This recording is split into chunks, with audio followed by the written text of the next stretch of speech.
myself. I study in class 6th. My school name is PS Sunbasa. My class teacher name is Jyotipal. आज हम लोग भारतीय संविधान तथा शासन व्यवस्था को समझाने का प्रयास करेंगे। ये हमारा संसद भवन है। हम सभी परिवार में मिलजुल कर रहते हैं। घर के सारे काम भी एक साथ मिलकर करते हैं और कुछ काम बटे भी होते हैं। घर को चलाने के लिए नियम बनाए जाते हैं जिनका पालन घर के सभी लोग करते हैं।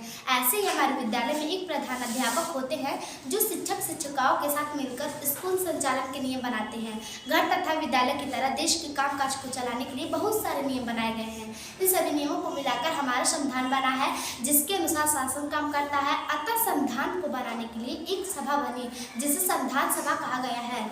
डॉक्टर राजेंद्र प्रसाद इसके अध्यक्ष बने।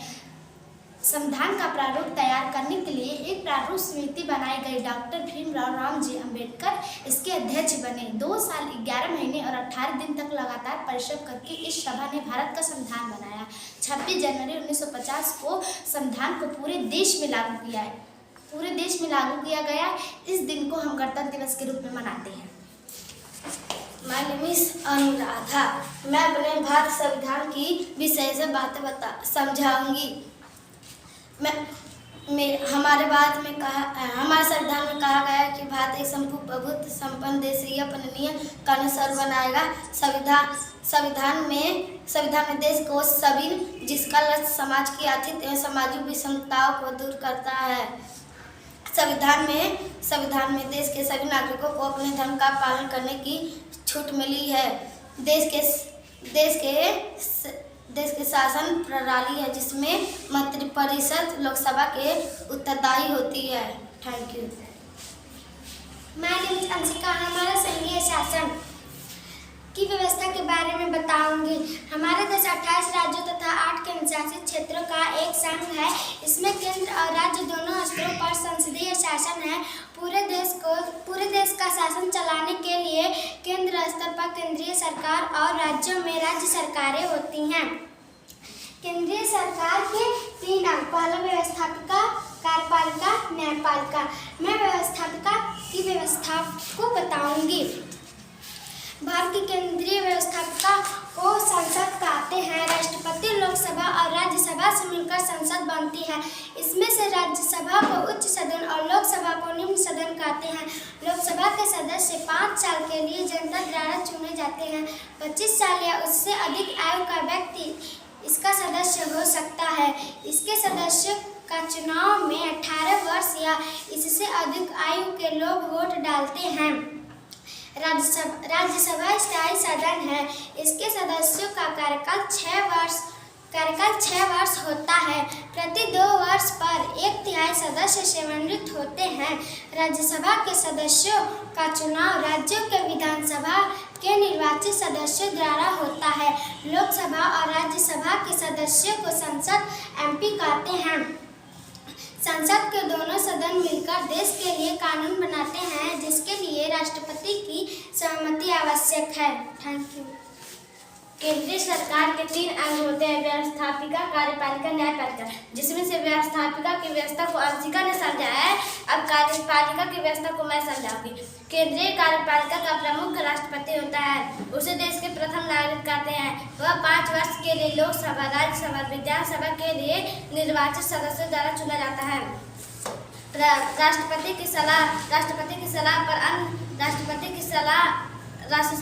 की सहायता एवं सलाह के लिए प्रधानमंत्री की अध्यक्षता में मंत्रिपरिषद होती है। राष्ट्रपति प्रधानमंत्री की नियुक्ति राष्ट्रपति द्वारा की जाती है।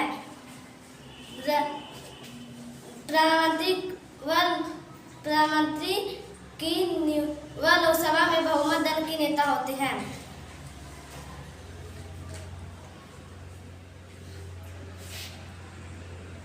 प्रधानमंत्री की सलाह पर अन्य मंत्री भी राष्ट्रपति की सहायता पर अन्य मंत्री भी राष्ट्रपति द्वारा नियुक्त किए जाते हैं, जिसे प्रधानमंत्री राष्ट्रपति मंत्रियों से मिलकर कार्यपालिका बनती है। उसे कार्यपालिका संसद जो कानून बनाती है उसे कार्यपालिका लागू करती है। कार्यपालिका देश की शासन व्यवस्था का संचालन करती है। Thank you. सरकार के 3 अंग हैं: व्यवस्थापिका, कार्यपालिका, न्यायपालिका, जिसमें से व्यवस्था और कार्यपालिका व्यवस्था को अंशिका और करीना ने समझाया। अब मैं आपको न्यायपालिका की व्यवस्था समझाऊंगी। न्यायपालिका कानून के अनुसार न्याय करना। हमारे देश में नियमों कानूनों की रक्षा के लिए न्यायपालिका की व्यवस्था है। संविधान द्वारा स्वतंत्र और निष्पक्ष न्यायपालिका की स्थापना की गई है। हमारे देश में न्यायपालिका की संरचना इस प्रकार है: सर्वोच्च न्यायालय, उच्च न्यायालय, जिला न्यायालय। सर्वोच्च न्यायालय हमारे देश में सबसे बड़ा न्यायालय सर्वोच्च न्यायालय है। यह न्यायालय देश की राजधानी नई दिल्ली में है। सर्वोच्च न्यायालय में मुख्य न्यायाधीश एवं अन्य न्यायाधीश होते हैं, जिनकी नियुक्ति राष्ट्रपति द्वारा की जाती है। उच्च न्यायालय प्रत्येक राज्य के लिए एक उच्च न्यायालय होता है।